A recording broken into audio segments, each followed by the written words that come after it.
fire ignites passion and creativity. Free your imagination with the slim, sleek, and beautiful new Huawei P8. Festive season. Tonight in studio we have Charlene Munilall, who is the General Manager of Huawei's Consumer Business Group in South Africa. Hello Charlene, welcome on board. Thank you, thanks for having me. It's nice to have someone pretty for a change. You know, with us two in the studio, you know, you're really balancing the scales. But Charlene, what a fantastic year it's been for Huawei, hey Toby? I mean, #1 position in China, making massive headway into the African continent. Where do you attribute the success to this giant who's just kind of out of nowhere in the last 5 years, and to get to that #1 position in China is one hell of a task, an achievement, should I say? Yeah, so, you know, we often liken ourselves to swans.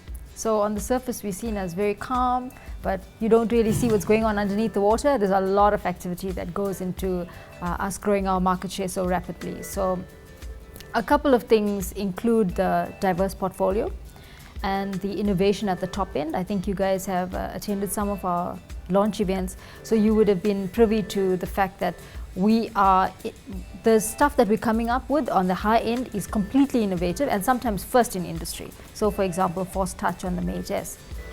Coupled with that, we've looked at creating a portfolio that's diverse enough for Africa. So we have our Y series devices that cater for people that are price sensitive but want value for money. And then we have our G series devices that are specifically multimedia devices that are aimed at people that want large screens and they want a good performance, but they don't want the most expensive device. We have the P series, which is high-end fashion and sexy. And we have our Mate, our Mate series, which is very much a business-focused device. And now we have the Mate S series, which is a hybrid between P and Mate series. So I think we are looking at how we cater to our customers well across the continent, and that's led to our success. Plus the marketing, we've done a lot of marketing. That's been a very interesting focus. The amount of money that you're spending on building the brand on the marketing side is quite astonishing. Well, yeah, from a strategy perspective, we believe that sponsorships should account for a big percentage of our marketing spend. And for the last 3 years, it's been around 40% of our total marketing spend. We've done rugby, the top 5 rugby unions in South Africa. We've done IX sponsorship of the soccer club. We've done Culture Club, which is a platform to communicate with our customers. And we do a lot of ad hoc things. For example, the Miss South Africa, we're the technology sponsor of Idols. So we make some technology show called Techbusters.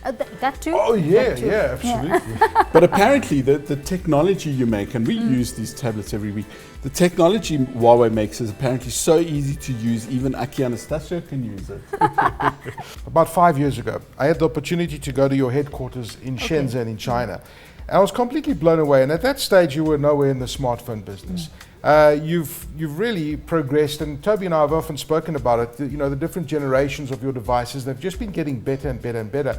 You're now at the #1 position. It's always a difficult position to guard from competition because there are lots of other smaller manufacturers that are up and coming. You look at the Xiaomis of the world, you knocked off Samsung off their perch. There's obviously Apple in China as well.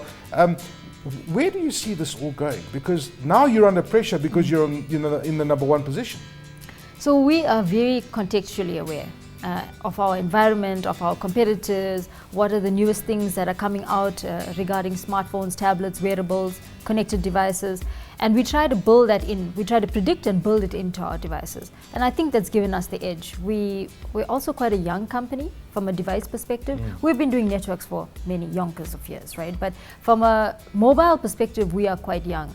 And that's actually been our strategy. Having people that are energetic, young, aware of what is going on, new generation, you know, that's what we're about. And I think that's given us the competitive edge. If you've been to Shenzhen, you've seen the average age of the person employed at Huawei. Yeah. Very young. Speaking of employment, I mean, you're a woman in what is traditionally a man's world, and you've done very well. How's it been, and what are the things you've come across, the challenges and the triumphs? So my challenge has always been that I am almost always the only female at any negotiation table. That's always challenging, but it's also an advantage for me, right? I do get treated differently because you're a woman. And I think people need to see the benefit in the situation, right? The fact that I am there is a good sign. So there is one woman as opposed to having none, right? Yeah. But I think a lot of women get discouraged because they look at the numbers and the stats and they say, oh, well, technology is dominated by men. I won't really get a chance. There's a ceiling for me, etc. And I think those things are just a fallacy. People value the contribution you make, and that's what speaks for itself. I'm sure you've probably seen Toby's TED talk on Africa Yes. and mobility in Africa. It's absolutely brilliant. And you know, it's the stuff that he said there is now coming to fruition in terms of smartphone. And we've obviously got a pretty advanced market compared to the other African countries. But what is it like in the rest of Africa? What's the saturation of smartphones? Because we know there are lots of feature phones. Yeah. Smartphones are going to make the big push. Now, moving to 2016, which countries are you seeing coming up on your radar and being highlighted with smartphones, for example? So Kenya and Nigeria are big markets for us, as they are for every other handset manufacturer. The competition in Africa is a lot more fierce than South Africa, right? South Africans are a lot more discerning, and the availability of devices is primarily through the operators. So there's a gateway in terms of access to smartphones. But in Africa, it's an open market. So there's any number of competitors. As prices get lower of 3G devices and smartphones, the accessibility will be easier for people. But right now, 2G is still a big part of the African market.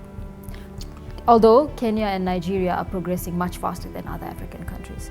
It's fascinating, isn't it? I mean, people almost want to say, well, you know, it's only 2G. But what it is a voice and an SMS line to anywhere in the world. And the phrase the global village really came about in the 70s around telephones, wasn't it? Yep. That you could phone someone on the other side of the world. And as much as it seems like it's backward, actually it's revolutionary in terms of access and what you can do with it. But of course, once you start having that 3G on top of it and the data services become possible, then all of the world of the internet, the smartphone opens up, doesn't it? 100%.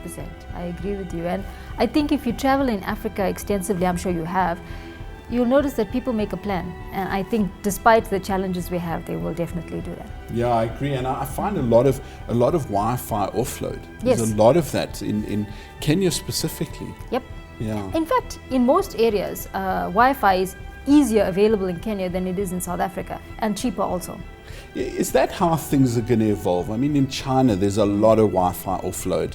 It's obviously a great proposition for Huawei making the networks and the handsets to enable that. Are we going to see that kind of operator model spread around in Africa more? I hope so, from a Huawei perspective. So yes, we almost all the networks in Africa are our customers, and we have a presence in all of the networks. In some networks, we're as high as 80% market share. And our devices are optimized for the network. So it makes sense that operators buy our network and buy our devices.